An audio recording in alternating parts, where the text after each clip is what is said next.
Welcome to the Different Paths discussion series with Ed Soph and Steve Houghton. My name is Hannah Johnson, and in this session we are going to talk about the backstories of Ed and Steve. They have had extensive experience in the study of the drums and the teaching of the drums as well, but they also have illustrious playing careers of their own. Let's start. Let's talk about your early introduction to music. How were you exposed, and what were your lessons and practice time like as a developing musician? Ed, we'll start with you. Okay. I grew up in a household that had a lot of music in it. And my father also played ragtime piano for relaxation. He had a lot of jazz recordings, which were always playing in the house, as well as classical music too, but predominantly jazz. And he always told me who was playing and the name of the tune and that sort of thing. And one day he came home from work with a wood block and a pair of sticks. And he set me on the floor and put the wood block down and sticks. I was probably 5 years old, something like that, 6. And he sat at the piano and counted off the tempo, and away we went. So I started playing my wood block, and I knew how a wood block was supposed to sound when it was played because I'd heard all these New Orleans recordings with Baby Dodds playing his wood block. God only knows what it sounded like, but that was the beginning. And unfortunately, I never had the presence of mind later to ask my father what made him bring that wood block and those sticks home. But at any rate, that's where it started. And I didn't practice. I played. That's all I did was play. And when I couldn't play with my father, I'd have him put a record on and I'd play along with Baby Dodds. And eventually my parents bought me a snare drum, which was a funny little thing, which I still have, calf heads, thumb screw, single tension thumb screw, really amazing machine. And I had that on a stand and I'd sit on a chair. So I'd play with the snare drum and didn't have a place to put my wood block. So I'd play on the hoops of the snare, which were wood as well. And one thing led to another. I decided I needed a cymbal. So I relieved one of our neighbors of one of his hubcaps on his car one evening. And I caught holy hell for that. But nevertheless, I had a cymbal. I took a hammer and bashed it down and somehow managed to put a nail through the center of it. And then I took an old Hamilton music stand, took the music part off and just stuck the hubcap through the post. And man, I was swinging then. There was no stopping me then. And that continued until much later. When I turned 13, I started taking snare drum lessons, and that's when I started practicing. So I studied Will Coxon and the Morris Goldenberg book and Simon Sternberg, I think it was, Steinberg, orchestral excerpts, and really, I enjoyed practicing. I had a great teacher, Mr. Mori, who was an Italian fellow who opened a music store in Houston. And eventually, Mr. Mori said, you need to get a drum set. So my grandfather sprung the $300 for a round badge Gretsch 22-inch bass drum, 9x14 tom, 14x14 floor tom. Didn't get a 16. But at any rate, and then my play along with records took on a whole new character then. So my drum set practicing continued to be with records, though I did find a copy of the Chapin book, and I tried to teach myself that, and I did. And of course, 28 years later, I had to unlearn all that because I realized then that nobody really played that way. And when I later met Jim Chapin, I said, Jim, did the Cats really play like that back in 1946 when you wrote that book? He said, oh, hell no, those are just exercises. And I thought to myself, well, why in the heck didn't you say that in the book? Because, I mean, there's so much good stuff that I had to unlearn. But I'll stop there. That was the beginning. That's great. Steve, what about you? Well, I had a great musical upbringing. My dad was the local band director and actually head of music for the city. So he would take the marching band, the high school marching band, and march them down our street and plant them in our front yard. So every week we'd get a couple of wonderful concerts, and I'd go stand by the drummers and take it all in. So all I can remember is music really from kind of fourth and fifth grade on. And so we were all in the school bands. There were, my brothers and sisters all played instruments. My dad was a brass player. My mom was a singer. We weren't playing jazz in our household, but my mom was really into show tunes. And so I heard a lot of all of that stuff, Broadway stuff. And so it was fun. And then my dad insisted that I get a private teacher. So mine was Manny Mitka, a great drum teacher. And he studied with the great Roy Knapp from Chicago.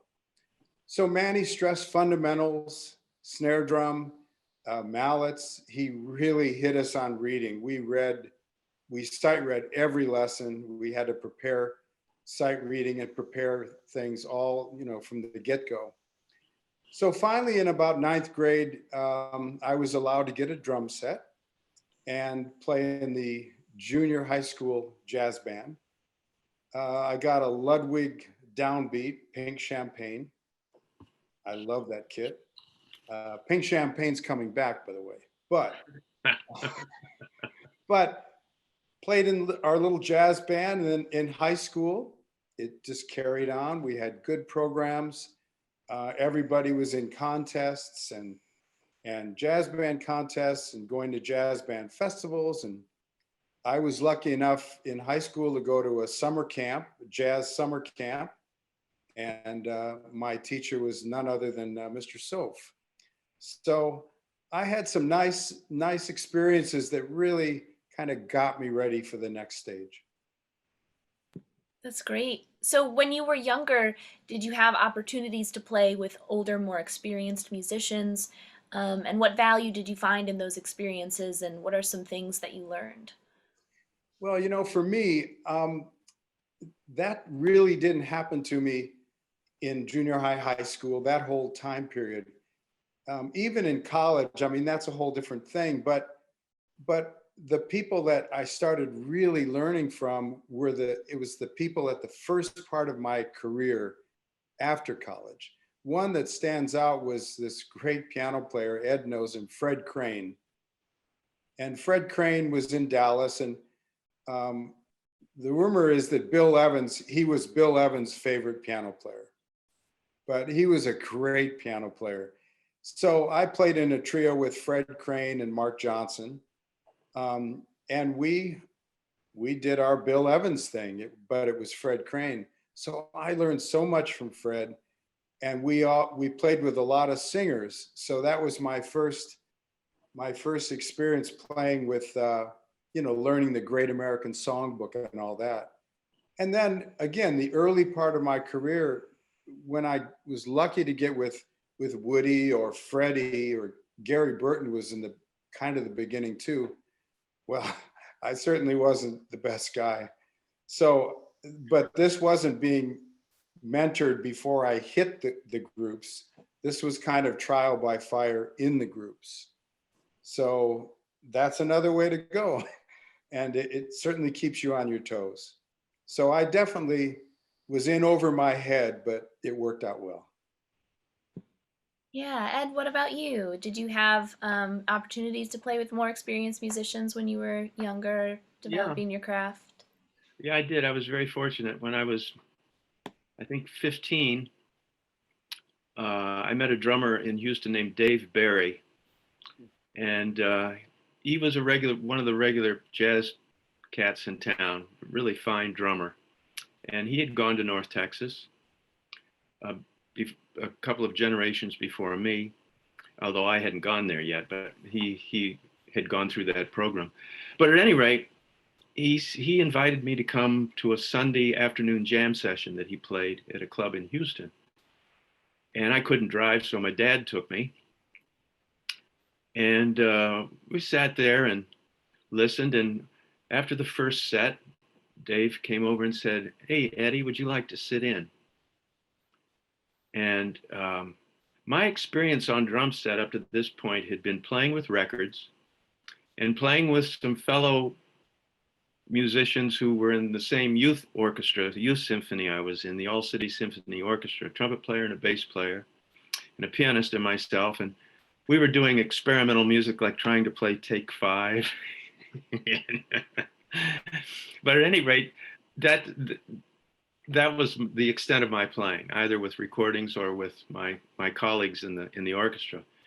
So the players that Dave was playing with were all older, as old as my father, some of them, and were seasoned jazz players. One in particular was an alto player named Jimmy Ford, who was known as the White Bird, the White Charlie Parker. He's an amazing alto player, bebop player, played with Maynard Ferguson and a bunch of other groups. But he lived in Houston, ended his days in Houston because that's where he was from. And but at any rate, so he asked me to sit in, and if I could have disappeared there in a poof of smoke, I would have. And I said, "Oh no, thanks, Dave. I just think, I just really like to listen." And my father just leaned over and whispered in my ear, "If you don't get up and play, you're never going to see your drums again." Not much wiggle room there. So I got up. I was so sticks were shaking in my hand, and Dave said, "Adjust, get comfortable." And I could have been in the most comfortable place in the world, and I still would have been sweating bullets. So Jimmy called off the first tune. And I don't say this boastfully, but within 4 measures, I felt like I was back home playing with records. Only I didn't know what was coming out of the speakers this time. But I knew the tune. That was one good thing about doing a lot of listening, just like Steve was talking about. I already had a repertoire. So I knew the tune. My ear told me the form, even though if somebody said, take the bridge, where? I don't see a bridge anywhere. But I heard the form, and so I was cool. And after a few bars, man, this is fun. So I get up to leave after the tune, and Jimmy turns and says, "Hey man, that's cool. You sound great. Play another tune with us." I go, "Oh man." So the next tune was a ballad, and I had played along with ballads too. I just didn't play with fast things. So I got my little brushes out, and that went okay. I got up to leave, and Jimmy says, "Oh, come on, man, play a couple of more." Well, long story short, I played the whole set. Came down, sat down with my dad, and Dave came over, and he said, "Hey man, I'm leaving town next week. I'm moving to Reno to play in some of the shows out there. And the guys would really like it if you took over the drum chair." And I said, "Really?" He said, "Yeah, yeah." So that started a period of approximately 2.5 to 3 years before I graduated high school and went to North Texas. I was working all the time. And I'd work after hours sessions where I'd play from midnight till 4 in the morning at clubs. And again, my dear father would take me because I didn't drive. And if it was a good band, he'd stay for the gig. If it was a country club gig or something like that, where music was a little more restricted, he'd drop me off and then come pick me up when the gig was over.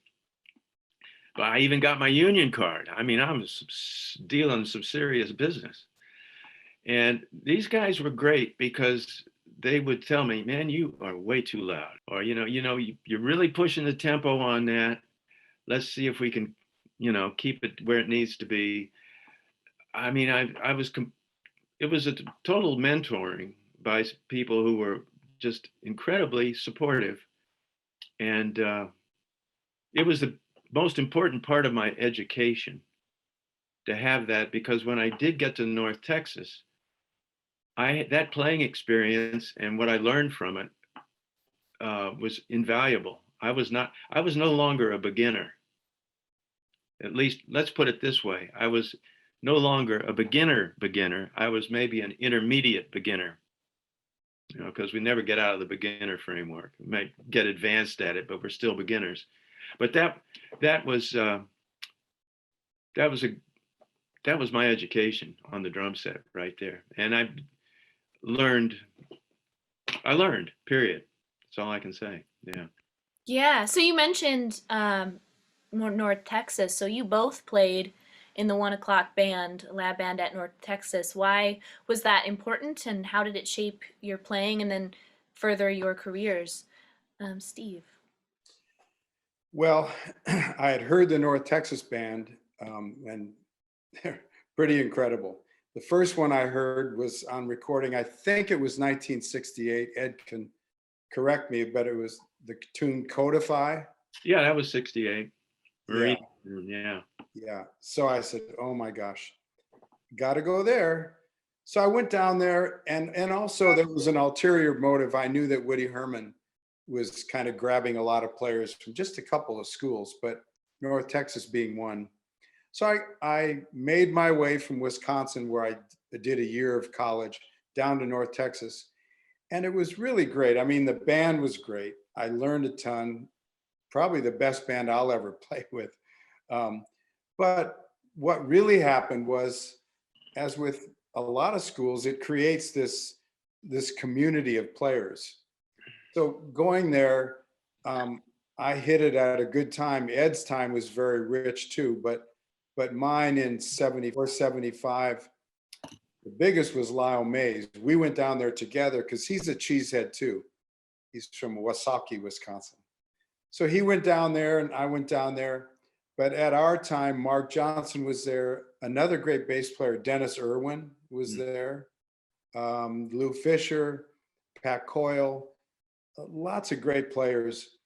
So we played a lot. We played a lot, and I grew a lot, and we played a lot of different kinds of music. And then just taking it further, I've played with these guys. It's dotted my career now for the last 30 years. So I know that we've all discussed this in clinics, and back at school we discussed this, that your college network stays with you. And I had a good one, and it did stay with me. In fact, I recorded with a couple of those guys a couple of weeks ago. So it really feels good. Feels like home. Yeah, Ed, what about you? What about tell us about your experience in the playing with the Sure. lab band at North Texas and how that kind of furthered your career down the road. Well, I went there I started there in 1963. And the 1 o'clock, to play in the 1 o'clock lab band was like being on the varsity football team. And our rehearsals, I don't know if it was like this when Steve was there, but our rehearsal hall would be jammed with people listening to the band rehearsals. Same. And you couldn't get in. Yeah. It was ridiculous. And the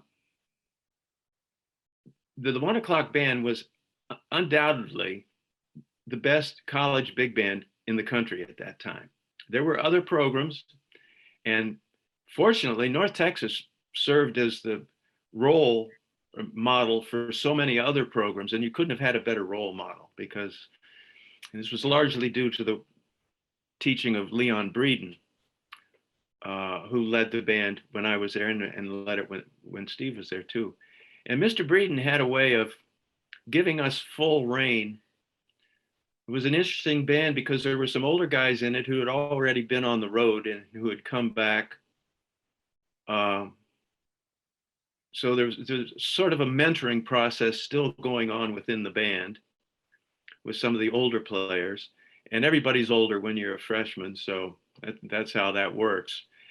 But Mr. Breeden, like I said, would give us full reign, and he did that so that we could make fools of ourselves and learn from it, because the best way to learn how to not make mistakes is to make them, and then remember how to avoid it.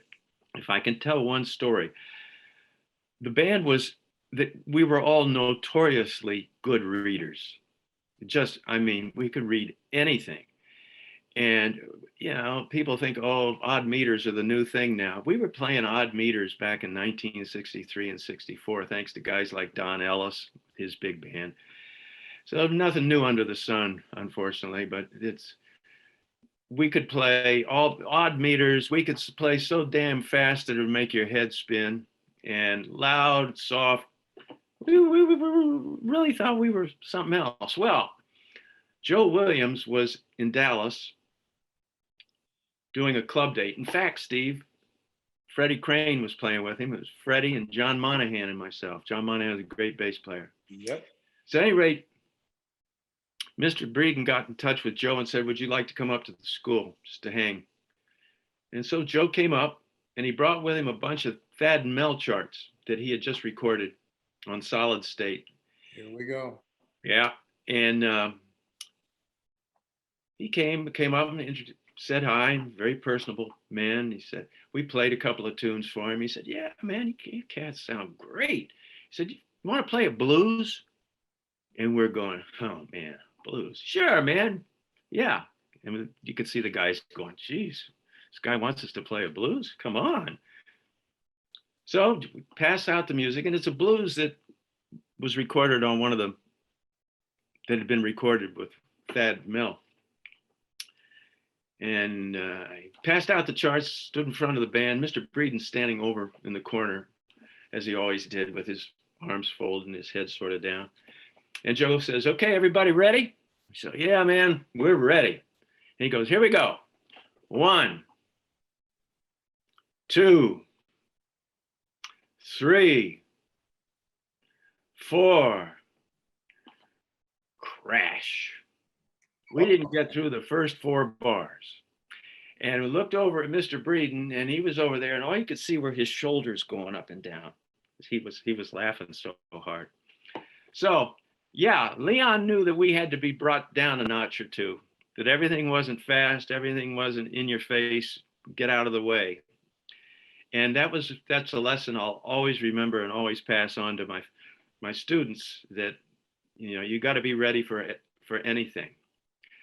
And so consequently, we learned a lot, because people came in when they were in Dallas playing at the clubs, they'd come up to school, like Joe. Cannonball and Nat Adderley came up. And that was how I got on Woody's band, because Cannonball heard me and he heard Lou Marini. And Woody was looking for both a saxophonist and a drummer. And Cannonball saw Woody in New Mexico, or in Mexico City, at a jazz festival after he had visited North Texas. And Woody said he needed a drummer and saxophonist, and Cannonball said, oh, check out these cats at North Texas. It's the same way I got on Kenton's band before I got on Woody's band, was through Stan hearing the North Texas band and being a great supporter of it. So it was like it was the farm team for a lot of big bands, just like Steve was saying. You know, it was a step. And like Steve was saying, it was a community. We also put small groups together. There was no small group program per se when I was there. It was just the bands, and only one jazz faculty member and a couple of grad assistants, and it was Mr. Breeden. And so we put together our own small groups, and we go to festivals as part of the big band, and usually do very well.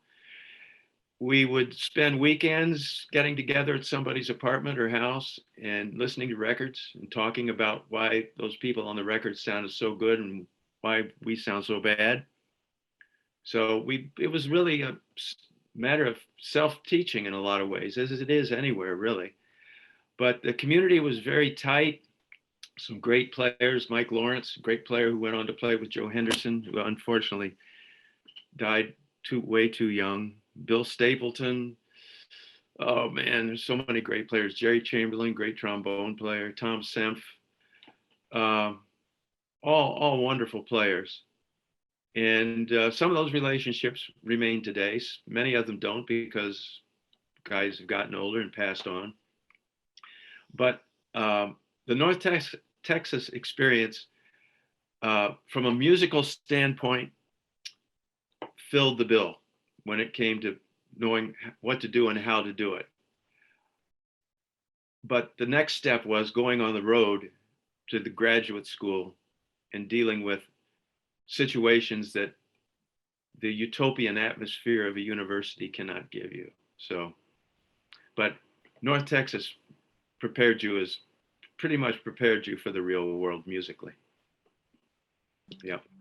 Yeah. So over time, how have you maintained your joy and your passion for music? Many people don't make it as far as you have in their music careers or in the music industry due to burnout, fatigue, boredom. How have you been able to create your own opportunities and sustain enthusiasm for your craft over all these years? Steve. Well, I really tried to be proactive in my initial moves in my career, getting myself to North Texas or getting myself out to Los Angeles. So, in answer to your question, I think it's just for me, I just kept doing a lot of different things, which they created different challenges, whether it be writing a book or doing concertos.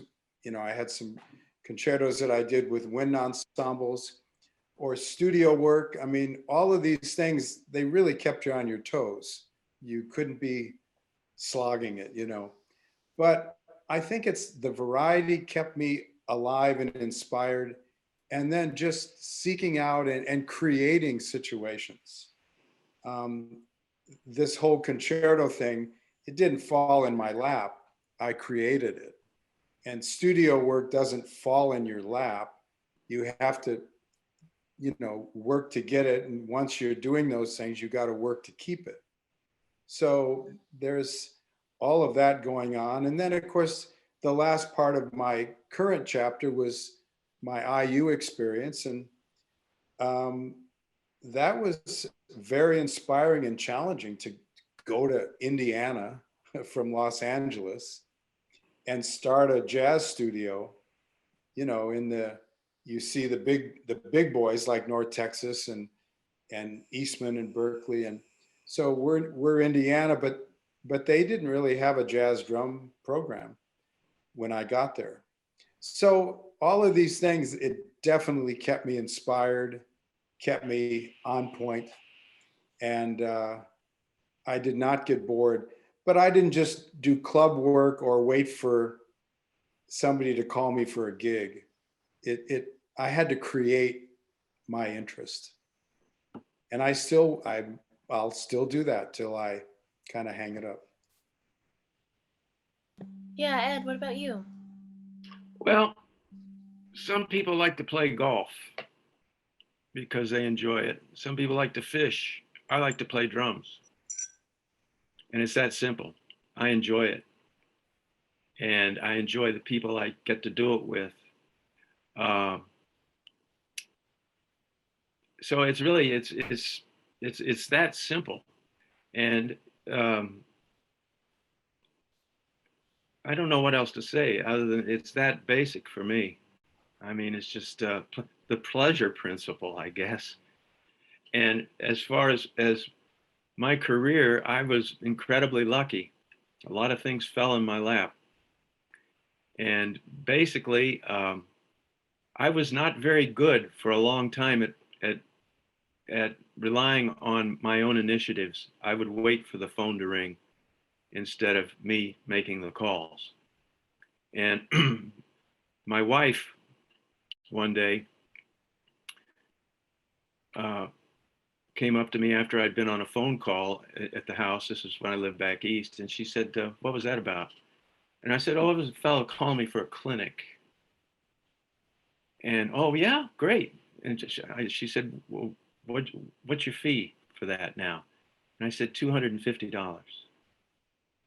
And she looked at me and she said, you've got to be kidding.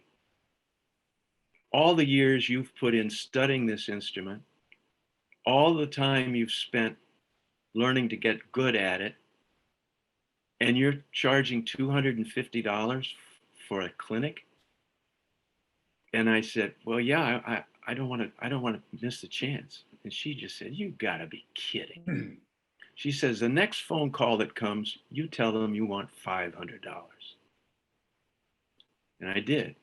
And there was no hesitation at all. And this price, you know, I kept getting braver and braver with the price until somebody said, you gotta be kidding.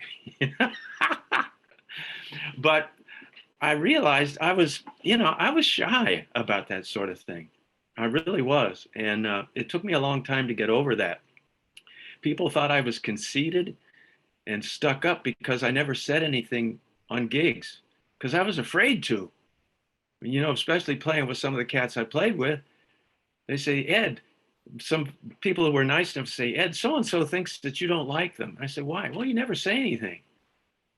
And I said, wow, I'm just, I'm sort of in awe of some of these people, and I'm afraid to open my mouth.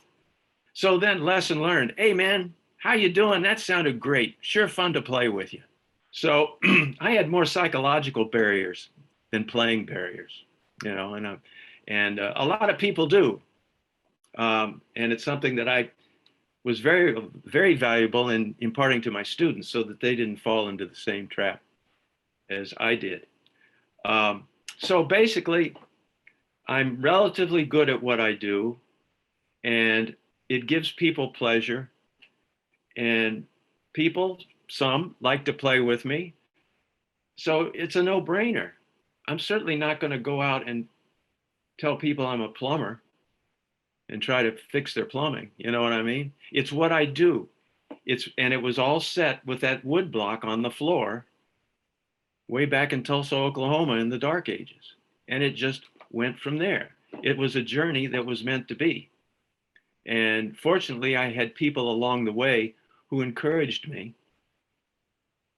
And at the same time, told me when I needed to be told things that I needed to hear as well.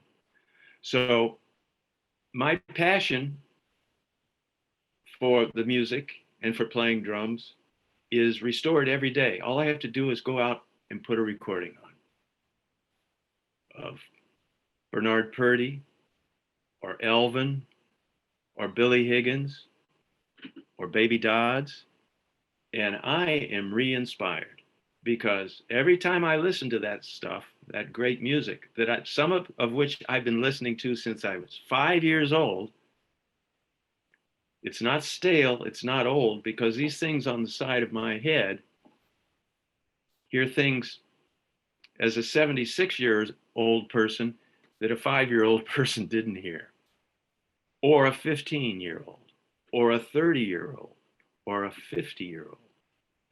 So one closing thing. One thing I notice with my students with their iPods full of 5,000 tunes, and my students at the beck and call of the drummer du jour, is that you've got to develop your own road. You've got to take your own road, and you cannot be distracted by what everybody else is listening to. You find what you like and you listen to it and you figure out why you like it. That's the start right there. And you listen and listen and listen. I used to tell my students, you don't know this recording until you can sing the solos on it, the horn solos. You're not going to understand what Elvin is doing until you really have Train in your ear and McCoy in your ear and Jimmy Garrison in your ear. Because that's what you do when you're on the bandstand. You're not listening to yourself, you're listening to the music around you. But at any rate, there's nothing wrong with listening to one thing over and over, especially if it leads to something else. And the students of mine who have really excelled, and for that I mean a student who has realized their potential on the instrument, whether they're in a town in Kansas or whether they're playing the Blue Note in New York. That's what it's all about. Because when you've realized your potential, what greater gift can you ask for? Really, So, yeah, I get discouraged sometimes, but I never get bored. But I get discouraged, but I try to turn that into a positive thing too. Life is very interesting. Well, that was all very beautifully put. Thank you.